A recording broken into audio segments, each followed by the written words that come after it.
La prestación de servicios públicos para todos los colombianos, particularmente el de la energía y el del gas natural, podrían estar en riesgo. La razón está en las graves dificultades que enfrenta hoy día el sector energético. El tema será analizado esta semana en el Congreso de Naturgas, donde también tendremos un debate con los candidatos a la presidencia de la República. Laura Rojas tiene un invitado precisamente para hablar sobre los desafíos. Laura, adelante. Una conversación de país bastante importante que toca el bolsillo de todos los colombianos, que es la generación de energía eléctrica y gas natural. Vamos a hablar sobre el panorama y los retos, y qué mejor con el presidente de Andesco, el gremio de los servicios públicos. ¿Qué tal? Muy buenas tardes, presidente. Muchas gracias, Laura. Qué placer estar con ustedes y quitar varias mentiras que se dicen sobre el reto de la energía y el gas en los hogares colombianos. Bueno, arranquemos. Hablemos sobre el déficit de energía eléctrica. Colombia se está quedando corta de energía. Acá están las cifras. Entre 2025 y 2026 un déficit de 2,3%. 2026 a 2027 se espera del 4,4%. ¿Por qué? ¿Qué está ocurriendo, presidente? Tenemos muchos problemas en la parte de las regiones, donde las comunidades han hecho imposible que se avance de la forma que tiene que hacerse. Yo le quiero contar, la mayoría de los proyectos que han entrado durante este gobierno no son del gobierno Petro, son de gobiernos anteriores, del gobierno Duque, del gobierno Santos, que habían demorado 4 y 5 años en entrar a verdaderamente hacer parte de esto. El problema es importante que lo conozcamos porque está creciendo la demanda por encima de la oferta, y cuando sucede eso, pues suben los precios. Presidente, lo decíamos al comienzo de esta presentación, y es que muchas veces él toca el bolsillo de los colombianos. El traer gas, importarlo, esto aumenta en la facturación. El servicio del gas es uno de los más económicos, pero está subiendo. Es muy importante que entendamos dos cosas. Primero, es más barato tenerlo aquí en Colombia, sacarlo nosotros mismos, pero segundo, nosotros traíamos solo importado el 4% del gas a través de la planta SPEC para todo lo que tenía que ver con las térmicas. Esas térmicas nos salvaron del apagón en este país, y parecería que el gobierno no fuera consciente de esa realidad que estamos viviendo. Colombia no necesita traer importado si producimos, y eso es lo que tiene que hacer el próximo gobierno, tener la explotación y las producciones que se requieren. Hoy estamos hablando de gas que va a llegar del Medio Oriente. Estamos en una guerra donde cada vez está más costoso la importación, y eso sí que afecta el hogar colombiano. Ojalá que hubiéramos tenido, como veníamos trabajando, gas nacional. Bueno, sigamos con el otro tema, los retrasos de proyectos energéticos, muy importante. La generación, menos del 20% de proyectos esperados centrados en 2025. La transmisión, el 56% de los proyectos con retrasos. Los proyectos no están llegando a tiempo. Esto tiene que ver con esas licencias ambientales, ustedes lo han dicho en diferentes espacios, y además, pues esas políticas públicas que deben de ir de la mano con el gobierno. Exactamente. Nosotros pensábamos que este gobierno, que decía que tenía que con las comunidades no íbamos a tener ningún problema, pues estamos viendo que se ha demorado igualmente.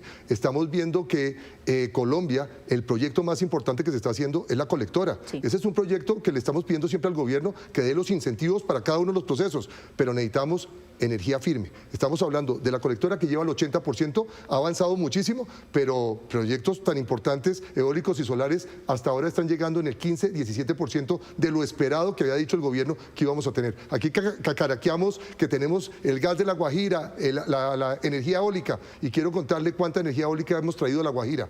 0.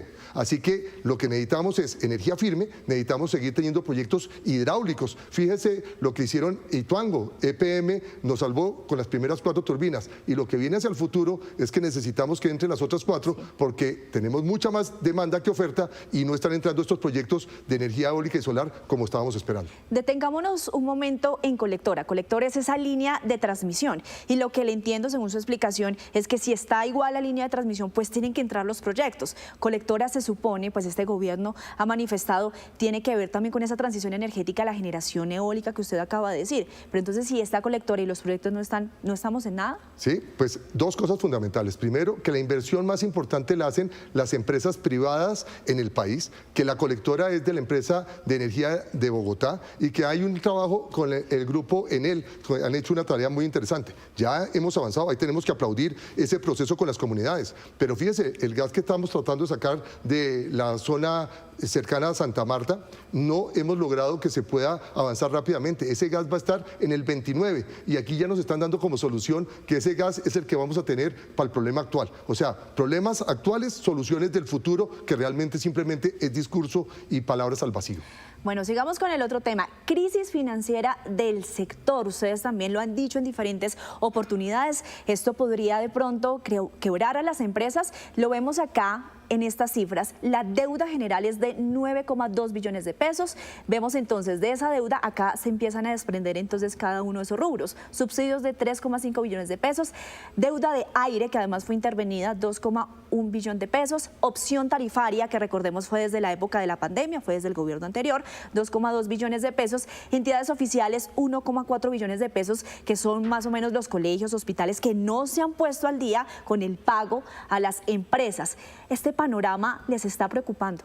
Es muy grave y tenemos que aplaudir a la Contraloría y a la Procuraduría que nos han dado esos mensajes de advertencia al ministro de Hacienda y al ministro de Minas. Es muy importante que entendamos que esto, si no tenemos estos recursos, son recursos que ya entregaron las empresas. Esta no es plata regalada por parte del gobierno nacional a las empresas. Aquí tenemos empresas públicas, privadas y mixtas. Esto no solamente es el sector privado. ¿Y qué es lo importante? Que venimos cobrando esa plata porque ya la entregamos. Estas empresas han sido tan juiciosas que se han endeudado para poderle seguir cumpliendo a los colombianos. De esos 3,5 billones de subsidios, 2,3 son de energía, sí, pero 1,15 billones son de gas. Y lo triste del gas es que ya pasó el año completo sin que nos hayan pagado. ¿Y qué es lo peor? Dicen es que ya liquidamos. Liquidar es simplemente reconocer la deuda, pero no han pagado la plata. Esto es gravísimo porque si no se paga, pues podemos tener ese apagón financiero. Hoy tenemos un apagón técnico, tenemos más demanda que oferta, muchos proyectos en la sabana de Bogotá, en la zona de Antioquia, alrededor de las capitales, donde hay proyectos de urbanizaciones, centros comerciales,